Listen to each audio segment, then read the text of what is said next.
Welcome to the Defense and Aerospace Report. I'm Vago Muradian here at the Air Force Association's annual Aerospace Cyber Conference and Trade Show, the #1 gathering of U.S. Air Force leaders from around the world coming here just outside Washington, D.C. for this great annual event. Our coverage here is sponsored by L3 Harris and Leonardo DRS, and it's our honor to be talking to Brigadier General Leo Kosinski, who is an airman who's assigned to U.S. Africa Command. You're the Director of Logistics. Sure. Certainly a challenging environment, tiny continent, not a lot going on. So tell us a little bit about operations in Africa from your perspective, how important it is. You know, we had a great conversation with General Cobra Harigian, Commander U.S. Air Forces in Europe as well as Air Forces Africa, about the importance of operations there. From the standpoint of somebody who's on the AFRICOM team, how important are the operations and what is it that the public should know given how many of our forces are engaged in so many important missions across the continent? Great question. I think I'd like to kind of take it back to why Africa, and just I think maybe in the U.S. we don't pay a lot of attention to the size and scope of what's going on in Africa. So one is the demographics. If you look right now, 1.2 billion people on the continent. The current birth rates, 2050, you're expecting 2.5 billion. Countries like Nigeria, which is the 8th largest country now, is going to be the 3rd largest country. And all kinds of natural reserves and significance there. Also a very young population, which could be great for opportunities for the future, but if there's not security and stability and prosperity, could be challenging. So operations too are, as you said, are quite difficult in some places. The size of the African continent, you can actually put 3.5 continental United States within the continent of Africa. So just the tyranny of distance presents challenges, but also opportunities. We have countries that are very willing partners that are trying to get after some of the problems that could affect us here in the homeland. Things like violent extremist organizations, things like Ebola and other medical things that we'd rather take care of and solve and eradicate on the continent before they go elsewhere.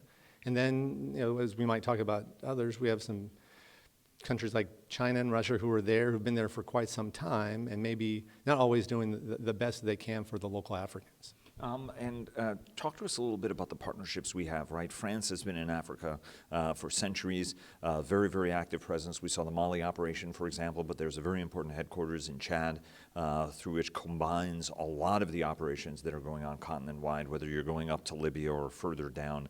As well, France has a whole series of partnerships, for example, with African Union nations as well to sort of harness local capabilities to solve some of these problems. How are we working, with our close ally, France, as well as other partners in the region in order to be able to execute the kind of operations we need, as you said, to maintain presence forward, to maintain security at home? Well, in the U.S. Africa Command, and in all our operations in Africa, it's a very partner-centric, by, with, and through approach. So many places in West Africa, France does have the lead. We're supporting them and their operations. Actually, throughout Africa, whether it's the United Nations, whether it's the African Union, whether it's our European partners or other partners, is a very partner-centric to do things. And that's because of the challenges, the distance, lack of infrastructure, and the fact that you have to work together to do that. In West Africa, there is a growing violent extremist organization threat there that France has been taking the lead on with over 4,000, almost 5,000 troops there. So we support them with logistics, with other support as they work with the African partners. And throughout the continent too, with our African partners, helping build their capabilities to be able to address their security concerns. It's always African problem solved by Africans. African solutions is a much better way to go, and that's the way that we work in U.S. Africa Command. And when it comes to logistics, right now we're looking at those challenges under fire, obviously in a great power context. But as you said, in Africa you have a tyranny of distance issue.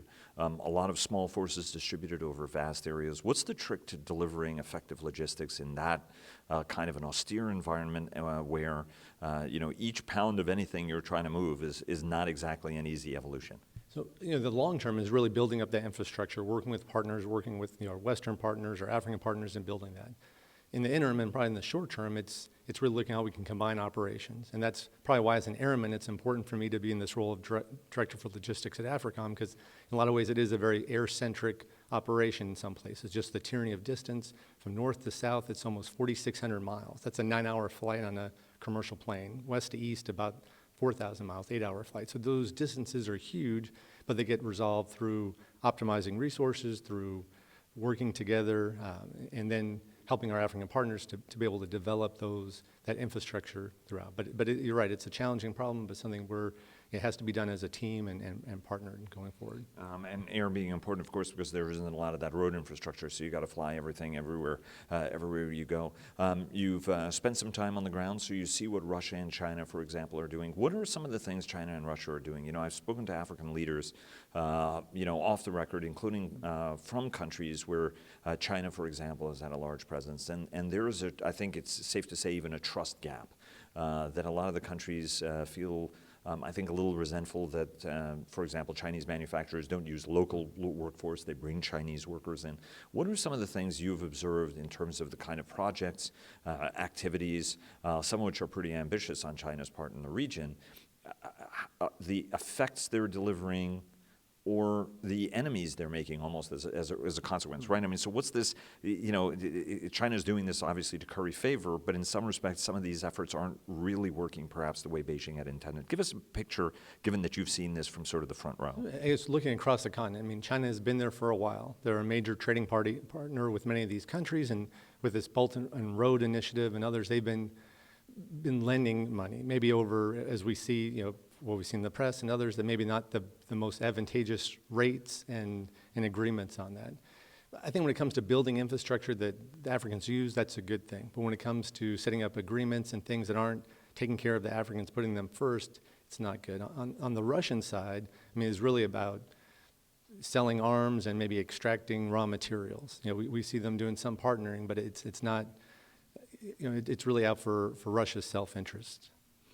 From a national, let me ask you sort of the bigger question, right? I mean, historically, the reason why President George W. Bush founded Africa Command was, basically a frustration that, the only time American troops would end up in Africa would be in response to some humanitarian catastrophe or civil strife, or whether it was, in the wake of Rwanda, Burundi, or, collapse of Somalia or what have you. And so the notion was, hey, if we just invest more upfront, that we'll be able to actually help the continent, help itself to stabilize. Is there still a gap between sort of what the military is doing, which I think is earnest and very mission-focused on this stuff, but is there a gap between what is happening on the military side of things and what should be happening on the national investment, pooling of resources, diplomatic efforts, in order to be able to address some of these festering security challenges that tend to metastasize over time into, far worse humanitarian, problems? Okay. Yep. It really is a whole of government approach that we need to do on the African continent. In particular, the economic piece is very important. Some good news that we've seen is that from the U.S. and our like-minded partners that have been partnering with African countries and building those capabilities, they are able to take care of a lot of things. We have, from what happened with Ebola several years ago, some of those capabilities allows them to take care of their own security and kind of health situations. But long term, this is where China does kind of its own whole of government approach, looking for its advantage to be able to invest and bring security and military to do that. I think for us and Western like-minded partnership and respect that we have for African partners is to do it as a mutual agreed effort. But really, we need our industry, we need our whole of government approach. And there is USAID and others. If you look at the president's initiative, you're talking about President Bush for HIV treatment and all that, there are 10 million or 11 million or more Africans who are alive today because of that. Right. It's something as Americans we don't pat ourselves on the back and take a lot of credit for. That is very good things. A lot of those health things allows people to live longer, to be more productive on that. So that is an effort that we can't do from the military piece, but it requires the whole of government to include industry and investment. There's a lot of great natural resources, a lot of great, when we talk about the youth in Africa, potential workers and capabilities, and that's, but it's us from the military side, preparing that security so U.S. investment and other investment can go in there. An enormously talented workforce and just an incredible wellspring of creative folks, whether on the engineering side or any other side, which I've met over the years. Let me ask you the last question. I mean, you mentioned the Ebola mission. Right now, there is crisis proportions in terms of fighting Ebola. How is the command supporting some of those efforts? I think that the nations are in the lead on this more so. I think that a couple of years ago, when the United States mobilized and sent a couple of thousand people over to Africa in order to try to help with that. Where are we on that fight right now? Because I think that there's also a little bit of a trust gap between those who are fighting this and the populations that some of those medical authorities are trying to help. That's true. From the U.S. military side in Africa, we have been watching this all along. So, as I mentioned before, a lot of our previous training and capabilities, the Africans have that, and they would like to address their own situation. A lot of the neighboring countries where this is happening, they have that. They've got good processes in place. Where this really, Ebola, latest one, the outbreak is in a place that's not well governed, that has lots of security and other challenges, which just exacerbate getting after that. And so we've been watching, but right now it's not a military solution. It's a health medical thing. It's a trust, and not a trust of the U.S., trust of their government and the health workers in there, and to overcome some of this. But if it does go further, or if there's requests for the U.S. military to support, which is really just the big logistics move and security, we'll be ready to do that, but at this point now, it's just an international effort more from the health side and getting after that.